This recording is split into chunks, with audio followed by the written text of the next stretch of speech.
romeiro, escutando o sermão. Eu também. Em sua opinião, você acha que falta um investimento público que incentivasse a juventude de Poço Redondo a conhecer mais a história do cangaço? Olha, eu acho que falta certo investimento para tudo que é cultura, tudo que é história, tudo que é turismo aqui.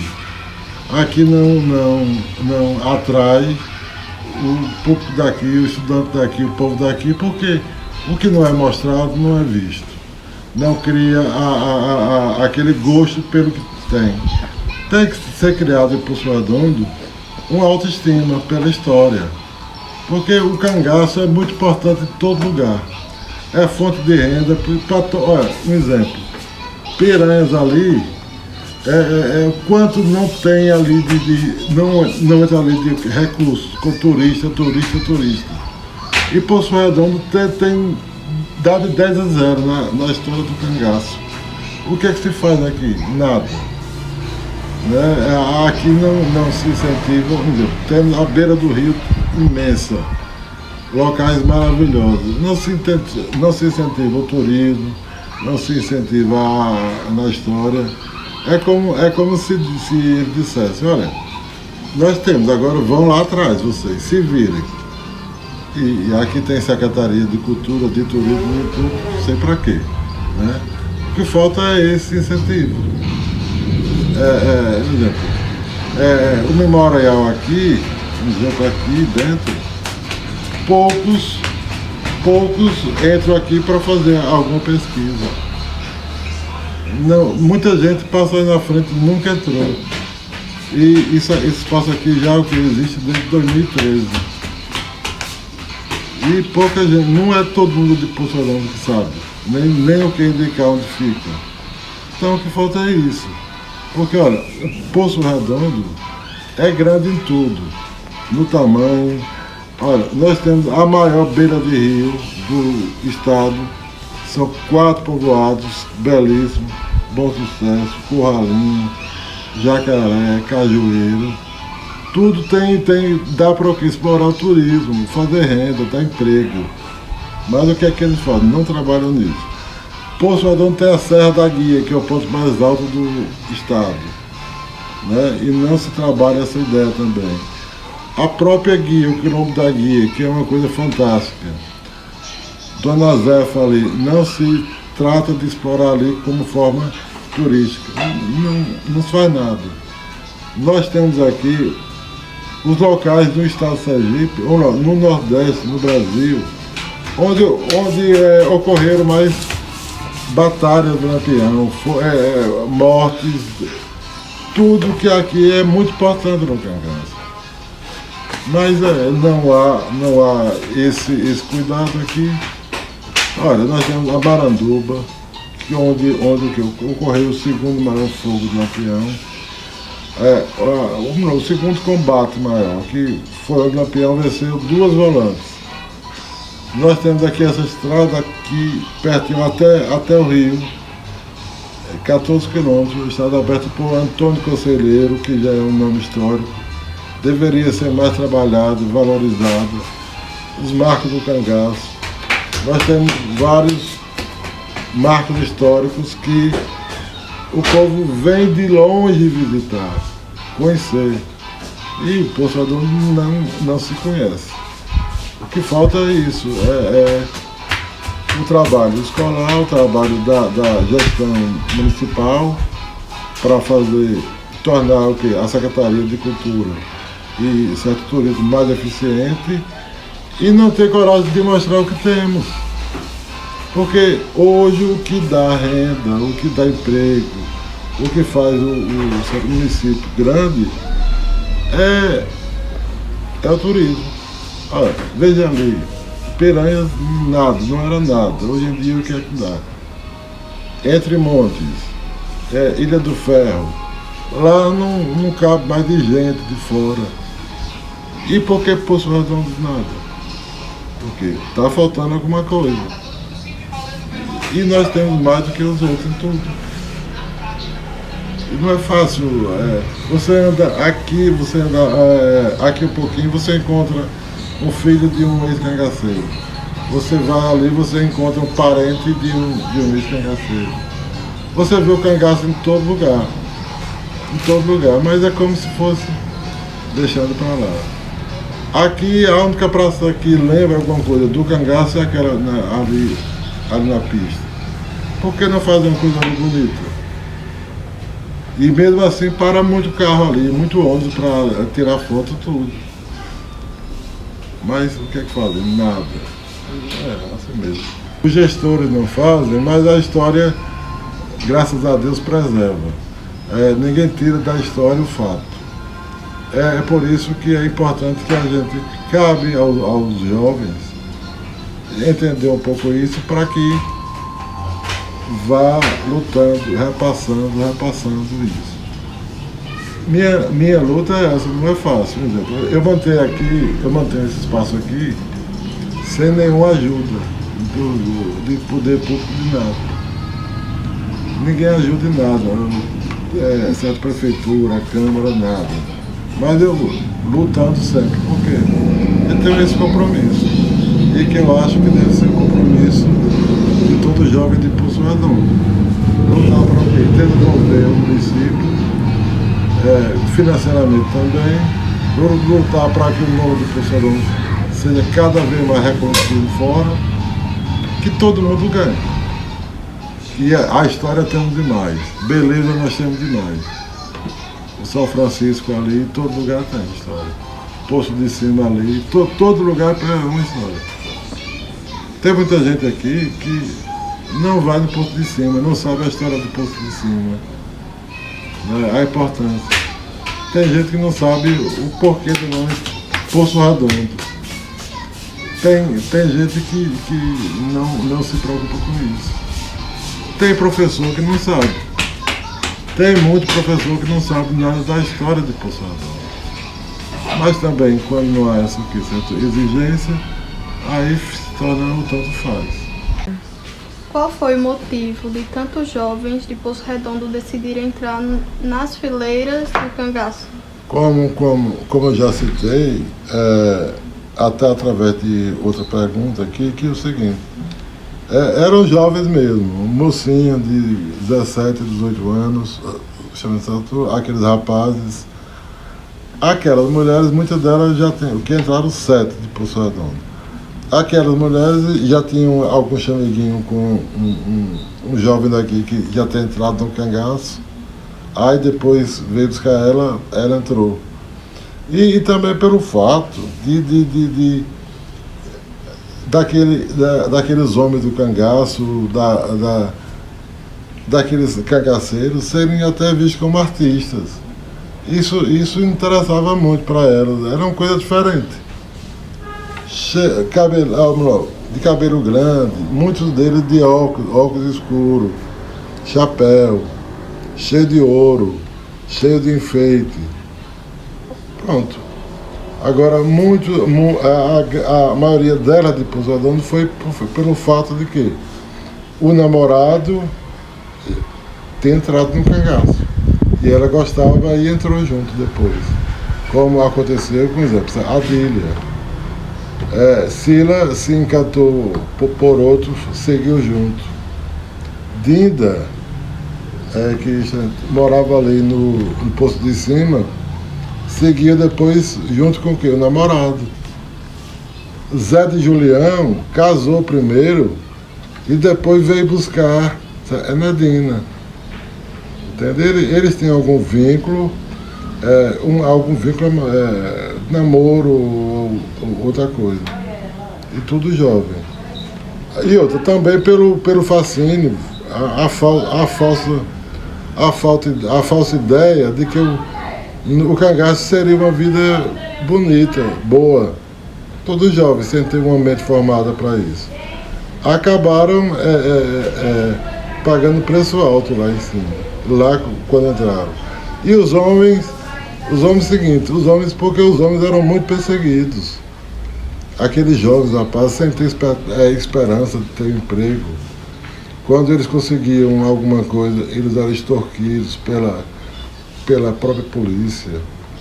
eles eram açoitados, tratados, porque o pobre aqui era o quê? O pobre era ralé mesmo, ao meio policial. Aí vinha aqui perseguir. Então eles procuraram uma certa vingança. E só poderiam vingar isso tudo, o que eles sofreram aqui, vinham sofrendo com uma pessoa que fosse mais forte do que eles aqui, que era o cangaceiro, o cangaço campeão. Agora tinha uns também que já tem um problema alguma inimizade aqui com eles mesmos, né? Aí já tinha feito alguma besteira aqui na história. Aí foram para o cangaço. Agora o pano de fundo disso tudo é a ilusão do cangaço. A ilusão achando que o cangaço era uma coisa era uma grande conquista. Nada. Depois, muitos deles morreram, né? Depois foram perseguidos muito tempo e não conseguiram nada. Como era a vida das mulheres no cangaço? No começo, uma maravilha, né? Porque, como eu disse, muitas delas entraram porque eram namoradas daqueles, né, cangaceiros, e outras porque foram influenciadas pela a vestimenta do cangaço, o jeito de ser do cangaceiro, aqueles homens que mais pareciam uns artistas, cheios de ouro, de joia, de perfume misturado com suor, cabelão, óculos e tudo isso. Atraiu muita mocinha. E não foi mais gente porque muito pai fugiu, levando filha também por causa disso. Temia que elas fossem carregadas ou que as próprias mulheres quisessem fugir, porque era uma influência grande. O cangaço, onde chegava, tomava conta de tudo. Aí é o seguinte, muitas delas entraram por amor, tudo, mas lá quando elas já estavam lá, viram que aquilo ali foi tudo uma grande ilusão. Uma grande ilusão, porque sofrimento. Convivendo ali com o companheiro ao lado de outros cangaceiros, de outros casais. Aí dormiam embaixo de tendas, pouco separadas dos outros, sem ter comida certa, sem ter nada certo, vivendo ao Deus dará. Quando elas ficavam grávidas, o que é que acontecia? Podia ficar no bando até que tivesse a criança. Depois disso tinha que entregar, porque era impossível estar na mata correndo aqui, correndo ali, tendo uma criança. Entende? Aí era uma vida que muitas, as que entraram por amor, por essa ilusão, todas elas depois se arrependeram pela vida dura que era. Né? É porque já pensou viver eternamente naquele medo de segurança. Contribuição de Alcindo Alves Costa para a cidade de Poço Redondo durante seu mandato como prefeito. É muito difícil citar a principal contribuição dele, Alcindo, enquanto político, enquanto prefeito, porque foram 3 gestões diferentes. Ele passou muito tempo enquanto prefeito, e Poço Redondo na época era um lugar também muito menor, e qualquer obra era sempre necessária. Mas eu cito aqui uma obra importante que até hoje tem lá o nome dele, que é o Colégio Menino Deus. Foi ele que construiu aquela praça ali em frente, a Frei Damião foi ele, e a quadra que tinha lá também. Foi ele tudo enquanto prefeito. Então, para Poço Redondo, e juntando os 3 mandatos, eu acho que aquela é a obra que mais se sobressai. Quais foram os maiores desafios que ele enfrentou enquanto estava no cargo? Olha, enquanto ele foi prefeito, certamente o maior desafio foi a falta de verba para dar certo prosseguimento ao que ele tanto queria. Não é porque antigamente a verba que vinha para cada município era um que se chama SPM, que é o Fundo de Participação dos Municípios, que é aquele dinheiro contado que vem para que você faça tudo. Hoje em dia não, hoje em dia vem dinheiro para a saúde, vem dinheiro para a educação, vem tudo, é como se fosse um bolo. Certo? É receita de bolo, você já sabe o que é que vai fazer com aquele dinheiro. Mas não, antigamente essa verba que vinha era verba para tudo. Então, cada um prefeito era muito limitado naquilo que ia fazer. Eu creio que o principal problema foi a falta de recursos. Qual era a relação dele com a comunidade? Ele incentivava a participação dos cidadãos nas decisões políticas? Ele era um prefeito muito, muito diferente. Apenas prefeito, mas ele gostava de estar com o povo na rua, o setor eleitor, aquele funcionário da prefeitura, muitas vezes. Ele muitas vezes pagava gente por obras e tudo do próprio bolso, depois é que iam acertar isso. Agora qual era o jeito dele de ser? Havaiana, gostava muito de estar em praça ali sentada, conversando, gostava muito de estar ouvindo música assim do sertão. Era um prefeito diferenciado, sem o quê? Priorizar gabinete, carro, nada disso. Ele era uma pessoa do povo e que o diálogo dele maior era com o povo mesmo, na rua. Quais você considera as principais conquistas do seu pai enquanto prefeito? Olha, as principais praças de Poço Redondo, todas elas foram, ou melhor, as praças principais de Poço Redondo, quase todas elas saíram da gestão de Alcino Alves enquanto prefeito 3 vezes. Aquela praça ali que hoje em dia a gente chama de Praça Amarela, que é a Praça Arthur Moreira de Sá, vem da gestão dele. Quase todas as praças de Poço Redondo, escola por todo lugar. E ele sempre colocou o nome de escola com um nome bem simples, singelo. Tem uma escola Galo de Campina, tinha uma escola com esse nome, Menino Deus. Então era coisa assim do sertão. Ele trabalhava com a feição de Poço Redondo.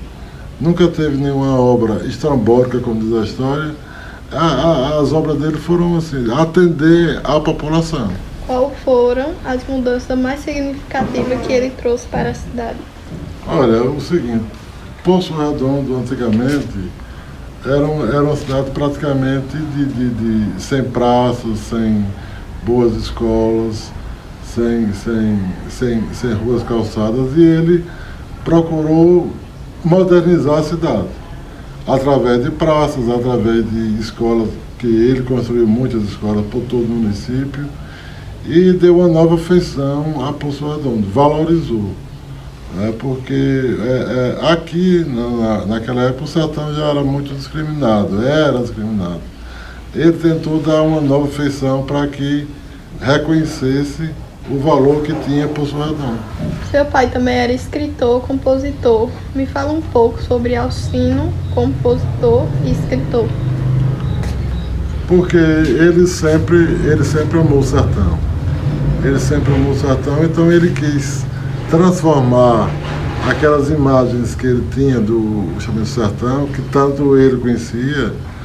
Ele andava por aí, encontrando com o sertão, falando com o bicho do mato, tudo. Então é o seguinte, não era só a visão que ele tinha, a visão do olhar. Ele quis transmitir essa visão dele através da escrita, através do poema, e foi nascendo músicas sobre o sertão, como Sertão, Viola e Amor, que até foi depois o nome de um dos programas dele, ou de um programa dele, Garça Branca da Serra, e tem outras músicas com tudo nome fato do sertão. E todos os livros dele, que sobre o cangaço ou não, a temática desses livros são todas com fundo sertanejo. A luta do homem da terra, tem a guerra travada pelo próprio homem no cangaço, a vida sofrida do homem. Ele escreveu livros sobre Poço Redondo, a história do Poço Redondo, sobre a história de Canindé, e outros livros, todos os livros dele tratam sobre o sertão. Então foi a forma como ele tentou mostrar esse sertão. E Poço Redondo deve muito a ele, porque foi ele quem levou o nome de Poço Redondo ao mundo, que Poço Redondo antigamente era desconhecido. Foi Alcino que elevou o nome de sertão, de Poço Redondo, ao mundo. Aí é tanto que até hoje, quando falam em Poço Redondo, aí lembram, a terra de Alcino, a terra do escritor Alcino. Então, porque ele teve essa preocupação de não só fazer internamente, como garantir a visualização de Poço Redondo, do reconhecimento externo. Eu também